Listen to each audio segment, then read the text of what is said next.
हरे कृष्णा। मैं सृष्टि यादव, आप सबका स्वागत है मेरे एकेडमी में। तो आज हम पढ़ने जा रहे हैं, इंडियन थिंकर पढ़ रहे हैं इस समय हम। फ्रांसीसी समग्र अध्ययन में इंडियन थिंकर पढ़ रहे हैं, इसका हम 4th चैप्टर पढ़ने जा रहे हैं।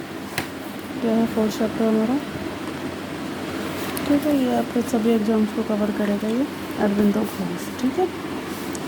इसमें एक चीज़ ध्यान रखनी है आप सबको, फैक्ट हमें याद रखना है और कॉन्सेप्ट हमें समझना है।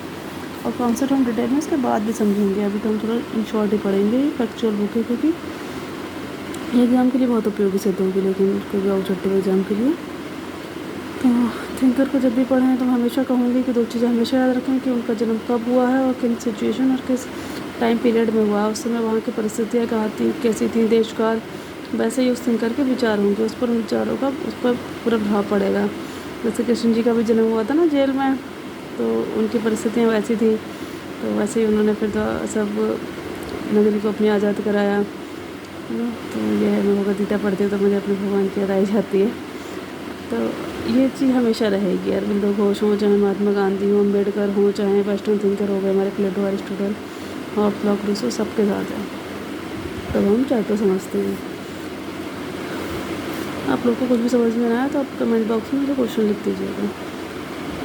अरविंदो घोष का जन्म कोलकाता में 15 अगस्त 1872 को हुआ था। कोलकाता साउथ में बहुत से ज्ञानी लोगों का जन्म हुआ है और विवेकानंद वगैरह भी उधर से थे। मिस्टर अरविंदो आधुनिक भारतीय विचारकों में सबसे अधिक ख्याति प्राप्त विद्वानों में से एक थे। रोमियो रोला उन्हें पूर्वी और पश्चिमी प्रतिभाओं का उत्कृष्टतम संश्लेषण मानते थे। इनकी बुक्स हैं, हमें बुक्स हमेशा याद रखनी है, ठीक है। ये बुक्स से तो हमेशा क्वेश्चन आते रहते हैं, तो मैं एकदम याद ही होनी चाहिए, थोड़ा सा टाइम भी। और नाम the life divine 1914 and 1919, essays on the Gita 1916 and 1920, the synthesis of yoga 1914 and 1921, the ideal of human unity 1915 and 1918, the renaissance in India with the defence of Indian culture 1918 and 1921। Aurobindo Ghosh के जीवन को 3 चरणों में बांटा जाता है। जीवन का प्रथम चरण, अरविंदो ने जीवन के प्रथम चरण में उग्र राष्ट्रवादी विचारधारा का समर्थन किया। वे गर्मपंथी विचारधारा के कट्टर समर्थक थे। अरविंदो घोष बंकिम चंद्र चटर्जी के आनंद मठ व कृष्ण चरित्र से अत्यंत प्रभावित हुए। कृष्ण चरित्र, लंदन में अपनी पढ़ाई के दौरान वे लंदन मजलिस नामक क्रांतिकारी संगठन के सदस्य बने। भारत आकर वे गुप्त समाज नामक क्रांतिकारी संगठन के सदस्य बने। उन्होंने नरमपंथियों की आलोचना की तथा स्वदेशी स्वराज, बहिष्कार व स्वशासन का समर्थन किया। उन्होंने नरमपंथियों के इस मत का विरोध किया कि सामाजिक सुधार पहले हो। नेस्टर उनके अनुसार स्वराज सबसे महत्वपूर्ण है। उन्होंने समझौता नहीं, नो कॉम्प्रोमाइज़ नामक लेखों में कांग्रेस की कड़ी आलोचना की। उनके अनुसार कांग्रेस का दृष्टिकोण निराशाजनक व कमज़ोर है। National new lamps for old 1893 नामक लेखों में उन्होंने आम लोगों से संघर्ष का आह्वान किया। उनके अनुसार हमारा शत्रु या विरोधी कोई नहीं, बल्कि हमारी अपनी कमजोरी, स्वार्थ व पाखंड है। अरविंदो के अनुसार ब्रिटिश साम्राज्य का मुकाबला धर्मयुद्ध है। जिन ब्रिटिश अधिकारियों की हत्या हो रही है वे ईश्वर की इच्छा है। अरविंदो के अनुसार हिंसा के विरुद्ध हिंसा अपरिहार्य है। वे गीता से अत्यंत प्रभावित थे। नव वेदांतवाद की भूमिका, अरविंदो के विचार नव वेदांतवादी दर्शन से प्रभावित हैं, जिसके सिद्धांत निम्नलिखित हैं। ईश्वर, मानव और ब्रह्मांड के बीच एकता पाई जाती है।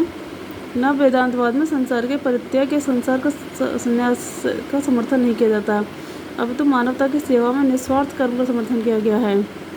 इसने सहिष्णुता का विचार किया। इनके अनुसार विभिन्न धार्मिक विश्वास मुक्ति की लक्ष्य तक पहुँचने तक विभिन्न साधन हैं। राष्ट्र अरविंदो के राष्ट्रवाद की संकल्पना, सांस्कृतिक राष्ट्रवाद, अरविंदो के राष्ट्रवाद की संकल्पना आध्यात्मिक व धार्मिक है। अरविंदो के अनुसार राष्ट्रवाद धर्म है, ये ईश्वर की देन है, इसका निर्देशन ईश्वर स्वयं कर रहे हैं। भारत स्वयं एक राष्ट्र रहा है, परंतु यहाँ राज्य का निर्माण नहीं हो सका है।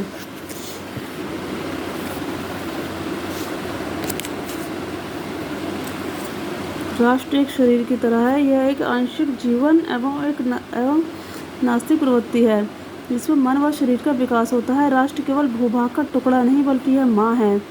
नेस्टर अरविंदो के अनुसार भारत का राष्ट्रवाद शाश्वत है, यह ईश्वर के समान अमर है, अतः इसका विनाश करना असंभव है। उन्होंने वंदे मातरम नामक पत्र में भी लेखन किया तथा उन्होंने ओल्ड लैम्प्स फॉर न्यू नामक श्रृंखला की बुक्स के नाम हम हमेशा याद रखेंगे, ठीक है। उन्होंने कर्म योगीन एवं धर्म नामक पत्र प्रकाशित किया। अरविंदो ने राजनीति व धर्म के संबंध को अविभाज्य माना। अरविंदो ने कहा कि स्वराज्य की प्राप्ति ईश्वर में विश्वास द्वारा ही संभव है। जीवन का दूसरा चरण।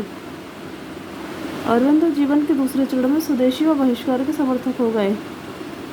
बंगाल विभाजन के पश्चात इन्होंने स्वराज, स्वदेशी, बहिष्कार व राष्ट्रीय शिक्षा का समर्थन किया। इनके अनुसार बहिष्कार व स्वदेशी एक दूसरे के पूरक हैं। बहिष्कार के निम्नलिखित उद्देश्य हैं: घरेलू अर्थव्यवस्था को शक्तिशाली बनाना, भारत में ब्रिटिश शासन को कमजोर करना क्योंकि ये शोषण पर आधारित है। बंगाल विभाजन को उन्होंने ईश्वर का आशीर्वाद माना जिसके द्वारा लोगों में घृणित साम्राज्यवाद के विरुद्ध एकता पैदा हुई। उन्होंने युगांतर में लिखते हुए कहा कि पराश्रित देश अपनी शक्ति खो देता है।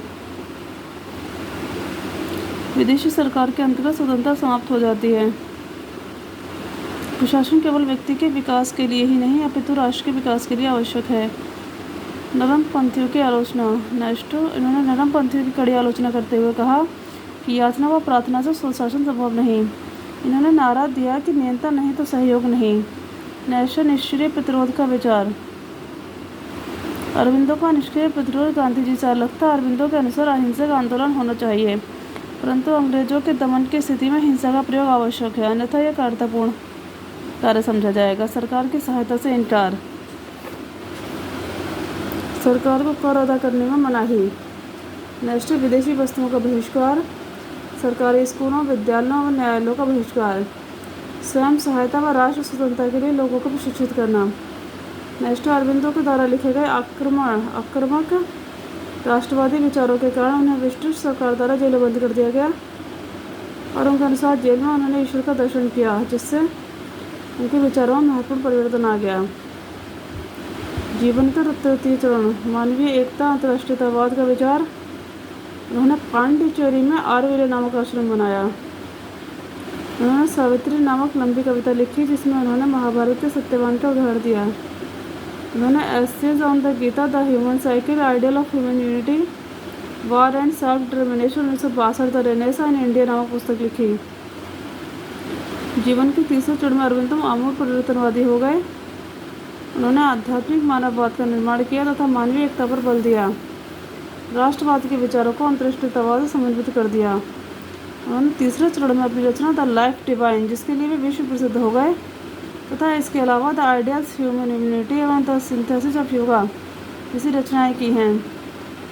वर्ष 1910 के पश्चात वे महान योगी हो गए तथा उन्होंने सक्रिय राजनीति से संन्यास ले लिया। अरविंदो के अनुसार मानव मस्तिष्क उच्चतम है, परंतु यह दैवीय चेतना से निम्न है। ईश्वर सुपर माइंड के द्वारा मानव मस्तिष्क में चेतना का प्रभाव करते हैं। उनके विचारों में व्यक्ति व समाज के मध्य बेहतर संतुलन पाया जाता है। उन्होंने कहा कि व्यक्ति के विकास के लिए परिवार, समुदाय व राष्ट्र आवश्यक है। उनके अनुसार व्यक्ति के मध्य आत्मिक व आध्यात्मिक एकता सबसे प्रभावी होती है। अरविंदो की शिष्या मीरा रिचर्ड थी, जिन्हें मदर के नाम से जाना गया।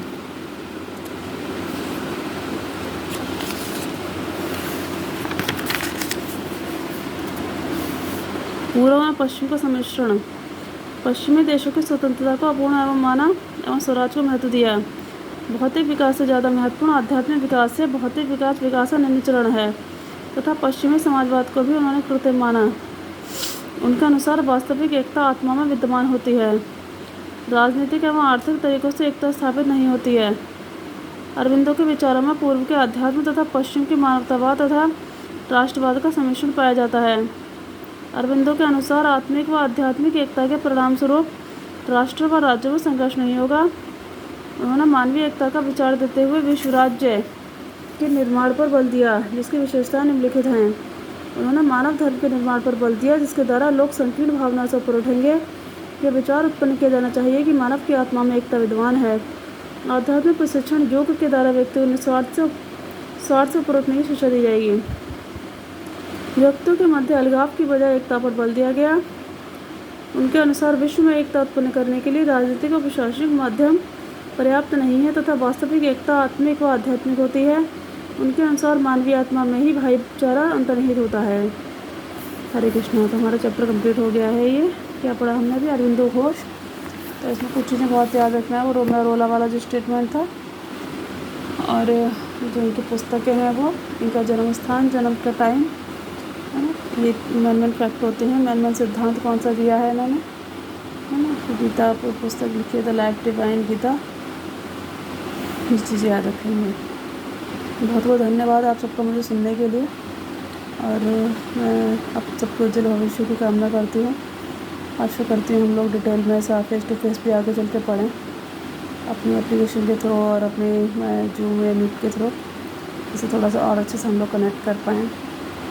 ताकि आप लोग लाइक शेयर सब्सक्राइब कीजिएगा, खूब अच्छे से कमेंट कीजिएगा, मतलब क्वेश्चन कुछ पूछिएगा अगर आपके मन में कोई भी क्वेश्चन उठ रहा हो, ठीक है। पढ़ाते समय तो एक फ्लो में इंसान पढ़ा देता है, जो क्वेश्चन पूछते हैं ना तो और उससे आंसर से फिर अंदर से चीज़ें और अच्छी निकल कर के आती हैं, और ये बहुत ज़रूरी है। तो मैं बहुत चाहूँगी आप सब लोग पार्टिसिपेट करें, यहाँ यूट्यूब कमेंट में भी करें, और इसके अलावा जब हम साथ में पढ़ेंगे तो फिर वो चीज़ बहुत अच्छे से हो ही पाएगी।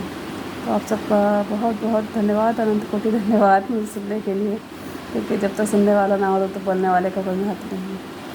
हरे कृष्णा। ठीक है, लाइव पढ़ेंगे हम लोग बहुत जल्दी, ठीक है। अभी मैं इसका सेटअप थोड़ा सा मुझे टाइम लग रहा है बनाने में, ठीक है। हरे कृष्णा, गुड नाइट। आप सब लोगों का जीवन बहुत उज्जवल हो, बहुत शुभ हो, आपका भविष्य उज्जवल हो। हरे कृष्ण। हम लोग सब साथ में पढ़ें आगे चल करके, साथ में ये भी नहीं भगवत गीता बहुत सब कुछ पढ़ें, फिर प्रचार करें, अच्छी चीज़ें लोगों तक आगे तक पहुँचाएँ। आप में से एक एक बच्चा बहुत अच्छा उसका भविष्य हो। हरे कृष्ण।